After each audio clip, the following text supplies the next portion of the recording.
The Black Arrow, by Robert Louis Stevenson. Book 5, Chapter 6, Night in the Woods, concluded, Dick and Joan. The horses had by this time finished the small store of provender, and fully breathed from their fatigues. At Dick's command the fire was smothered in snow, and while his men got once more wearily to saddle, he himself, remembering, somewhat late, true woodland caution, chose a tall oak and nimbly clambered to the topmost fork. Hence he could look far abroad on the moonlit and snow-paven forest. On the southwest, dark against the horizon, stood those upland heathy quarters where he and Joanna had met with the terrifying misadventure of the leper. And there his eye was caught by a spot of ruddy brightness no bigger than a needle's eye. He blamed himself sharply for his previous neglect. Were that, as it appeared to be, the shining of Sir Daniel's campfire, he should long ago have seen and marched for it. Above all, he should, for no consideration, have announced his neighborhood by lighting a fire of his own. But now he must no longer squander valuable hours. The direct way to the uplands was about 2 miles in length, but it was crossed by a very deep, precipitous dingle, impassable to mounted men, and for the sake of speed, it seemed to Dick advisable to desert the horses and attempt the adventure on foot. 10 men were left to guard the horses. Signals were agreed upon by which they could communicate in case of need, and Dick set forth at the head of the remainder, Alicia Risingham walking stoutly by his side. The men had freed themselves of heavy armor and left behind their lances, and they now marched with a very good spirit in the frozen snow and under the exhilarating lustre of the moon. The descent into the dingle, where a stream strained sobbing through the snow and ice, was effected with silence and order, and on the further side, being then within a short half-mile of where Dick had seen the glimmer of the fire, the party halted to breathe before the attack. In the vast silence of the wood, the lightest sounds were audible from far, and Alicia, who was keen of hearing, held up her finger warningly and stooped to listen. All followed her example, but besides the groan of the choked brook in the dingle close behind, and the barking of a fox at a distance of many miles among the forest, to Dick's acutest hearkening, not a breath was audible.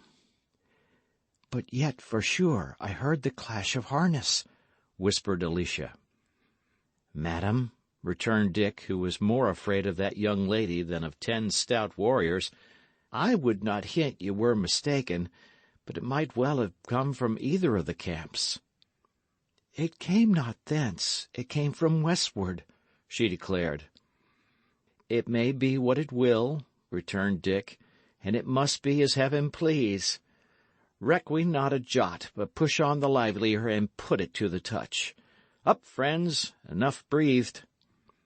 As they advanced, the snow became more and more trampled with hoof-marks, and it was plain that they were drawing near to the encampment of a considerable force of mounted men. Presently they could see the smoke pouring from among the trees, ruddily colored on its lower edge, and scattering bright sparks. And here, pursuant to Dick's orders, his men began to open out, creeping stealthily in the covert, to surround on every side the camp of their opponents.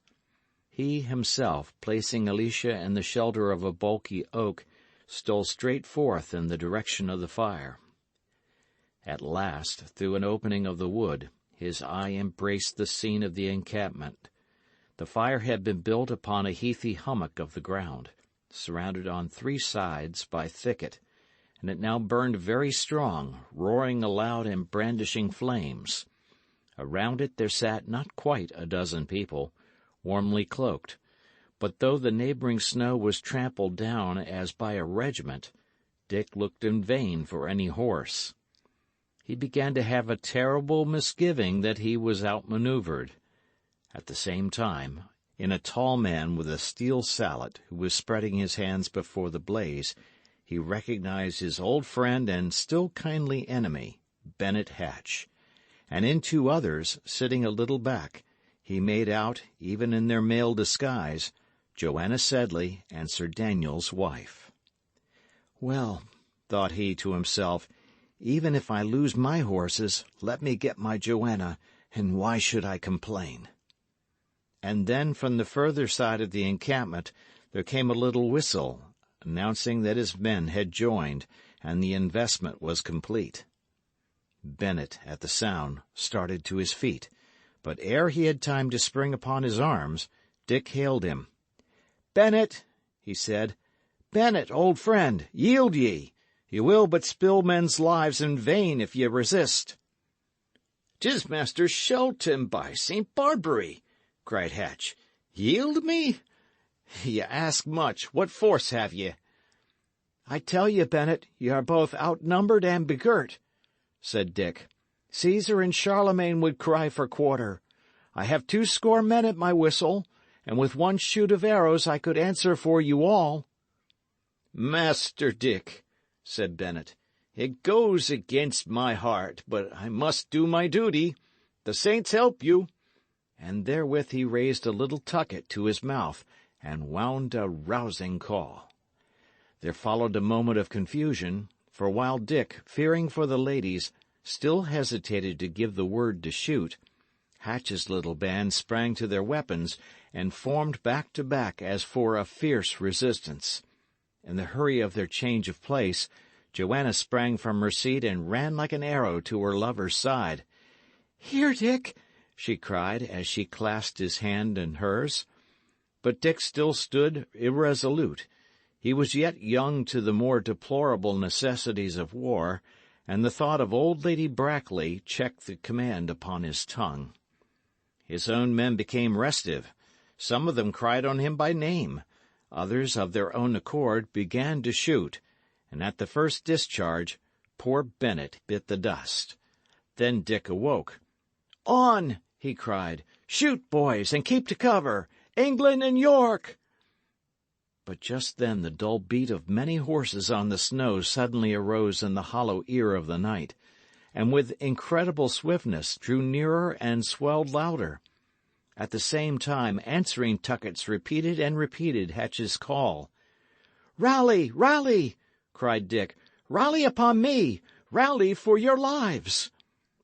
But his men, afoot, scattered, taken in the hour when they had counted on an easy triumph, began instead to give ground severally, and either stood wavering or dispersed into the thickets. And when the first of the horsemen came charging through the open avenues, and fiercely riding their steeds into the underwood, a few stragglers were overthrown or speared among the brush, but the bulk of Dick's command had simply melted at the rumor of their coming. Dick stood for a moment bitterly recognizing the fruits of his precipitate and unwise valor. Sir Daniel had seen the fire. He had moved out with his main force, whether to attack his pursuers or to take them in the rear if they should venture the assault. His had been throughout the part of a sagacious captain, Dick's the conduct of an eager boy. And here was the young knight, his sweetheart indeed holding him tightly by the hand, but otherwise alone, his whole command of men and horses dispersed in the night and the wide forest, like a paper of pins in a bay barn. "The saints enlighten me," he thought. "It is well I was knighted for this morning's matter. This doth me little honour." And thereupon, still holding Joanna, he began to run. The silence of the night was now shattered by the shouts of the men of Tunstall, as they galloped hither and thither, hunting fugitives, and Dick broke boldly through the underwood and ran straight before him like a deer.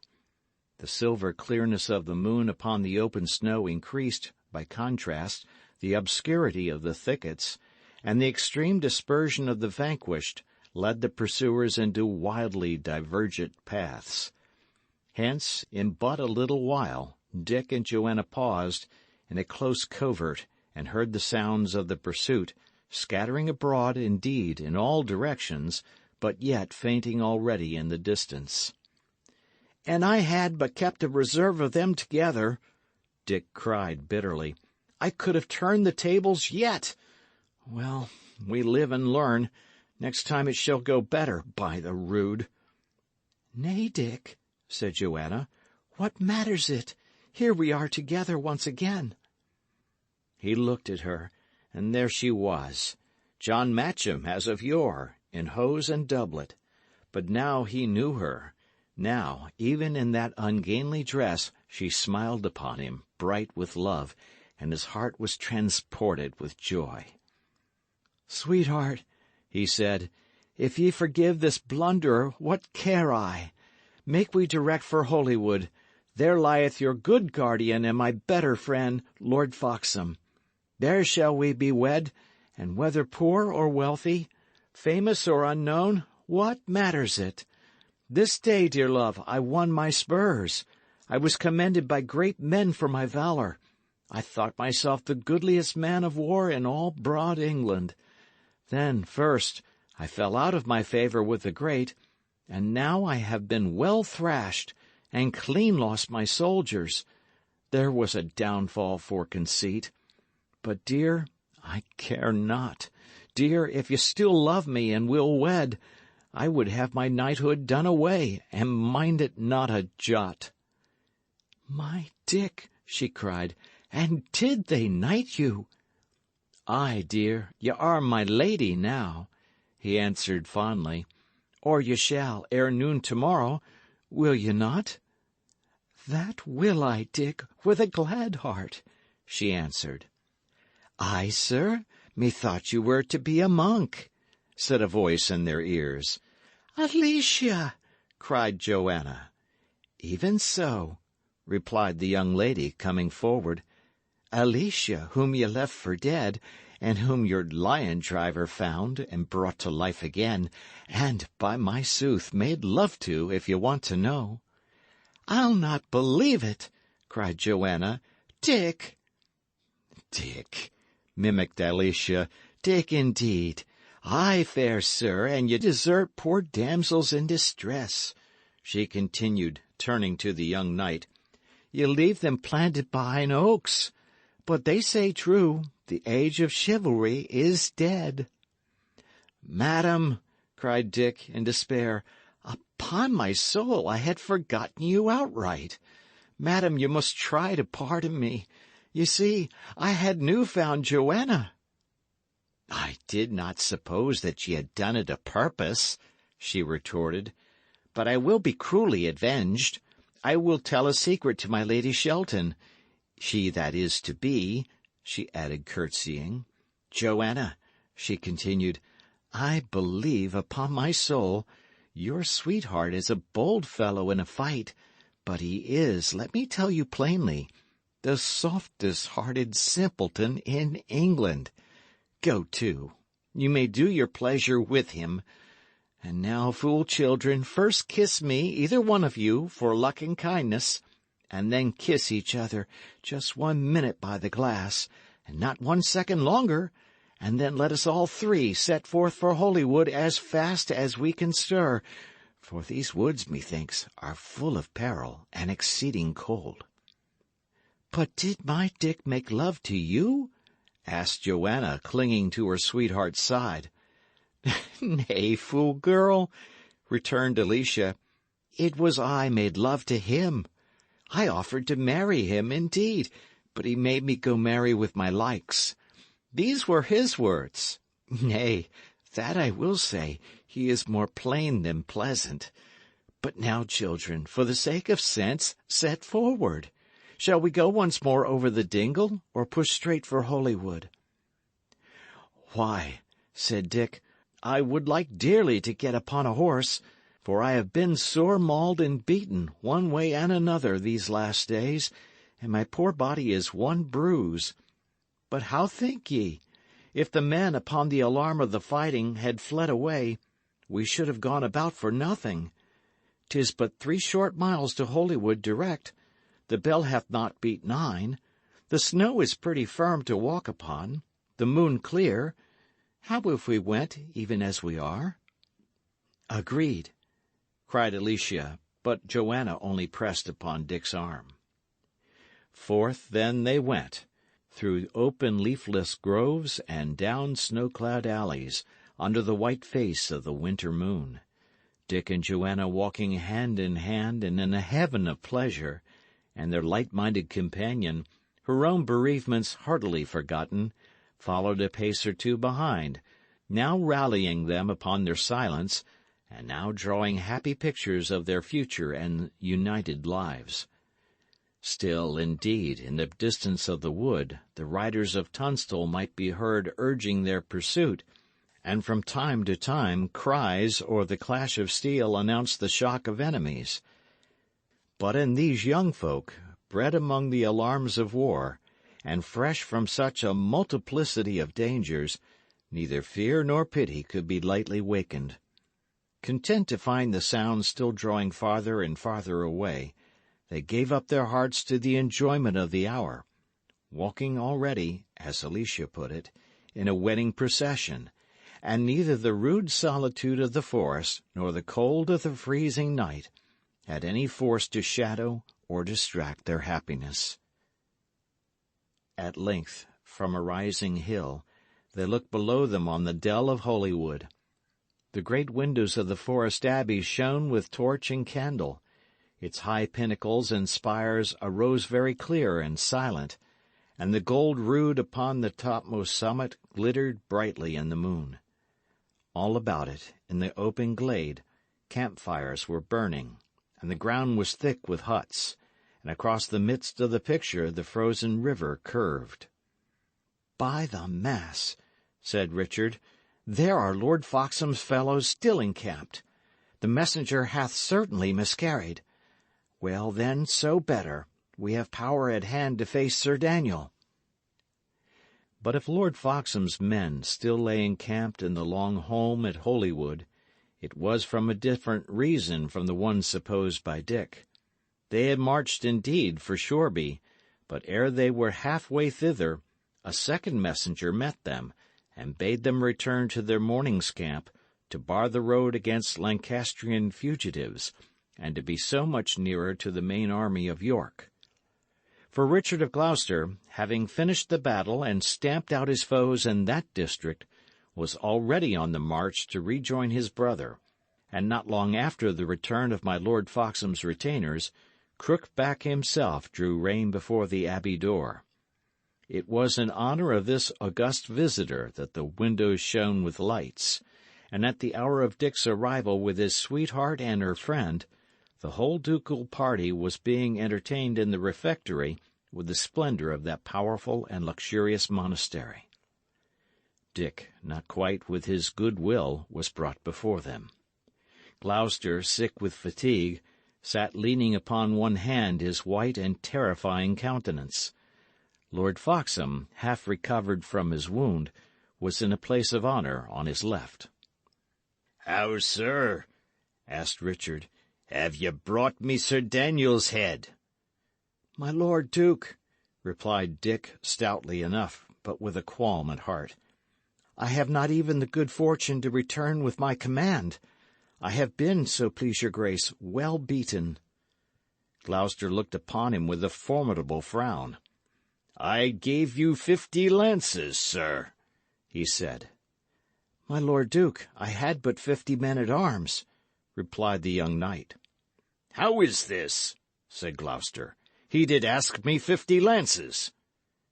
"May it please your grace," replied Catesby smoothly, "for a pursuit we gave him but the horsemen." "It is well," replied Richard, adding, "Shelton, ye may go." "Stay," said Lord Foxham. "This young man likewise had a charge from me. It may be he hath better sped. Say, Master Shelton, have ye found the maid?" "I praise the saints, my lord," said Dick. "She is in this house." "Is it even so?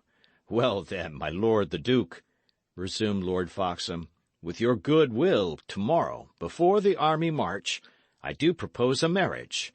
This young squire—" "Young knight," interrupted Catesby. "Say ye so, Sir William?" cried Lord Foxham. I did myself, and for good service dub him knight, said Gloucester. He hath twice manfully served me. It is not valour of hands, it is a man's mind of iron that he lacks. He will not rise, Lord Foxham. 'Tis a fellow that will fight indeed bravely in a melee, but hath a capon's heart. Howbeit, if he is to marry, marry him in the name of Mary, and be done. Nay, he is a brave lad, I know it, said Lord Foxham. Content ye then, Sir Richard. I have compounded this affair with Master Hamley, and tomorrow ye shall wed. Whereupon Dick judged it prudent to withdraw, but he was not yet clear of the refectory when a man, but newly alighted at the gate, came running 4 stairs at a bound, and brushing through the abbey servants, threw himself on one knee before the duke. "Victory, my lord!" he cried. And before Dick had got to the chamber set apart for him as Lord Foxham's guest, the troops in the home were cheering around their fires, for upon that same day, not 20 miles away, a second crushing blow had been dealt to the power of Lancaster. End of chapter.